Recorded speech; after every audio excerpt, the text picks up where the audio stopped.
Hey everybody. So here I am with this week's moment of encouragement. So recently I was scrolling on LinkedIn, which is a professional social media site that I use, and I came across a post by the man named Justin Wright, and he was talking about EQ, emotional quotient.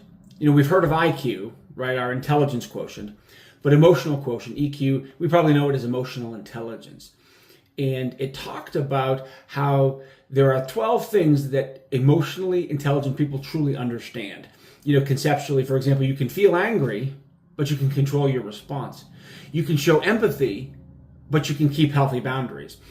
And then there was one in particular that really caught my eye, which was you can listen without judgment, but challenge harmful ideas.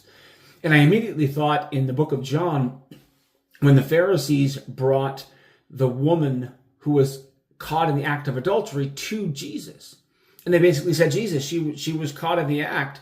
The law of Moses says we should stone her. What would you do? So Jesus paused for a moment and he basically said, well, those of you who have no sin can cast the first stone. You throw the first stone at her. And obviously everybody was sinful. So one by one, they left. So in the end, it was just Jesus and the woman. And Jesus basically said, woman, did anyone condemn you? And she said, no, Lord.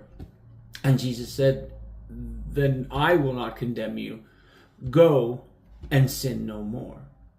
So last week we talked about perception versus perspective and looking at things through the lens of Jesus. And I think that that's hugely important in this scenario, which is really interesting because, the emotional intelligence is the ability to understand your feelings and then manage them in your relationships. Jesus was the only one who was sinless and the only one who could cast a stone but chose not to. He understood the severity of the situation, did not shy away from the fact that she was sinning, but did not judge and told her to sin no more. He addressed both. He listened, understood, but then he did not condemn, but he challenged the harmful thought. So my encouragement for you today is this, which is look at every person in every situation through the lens of Jesus Christ.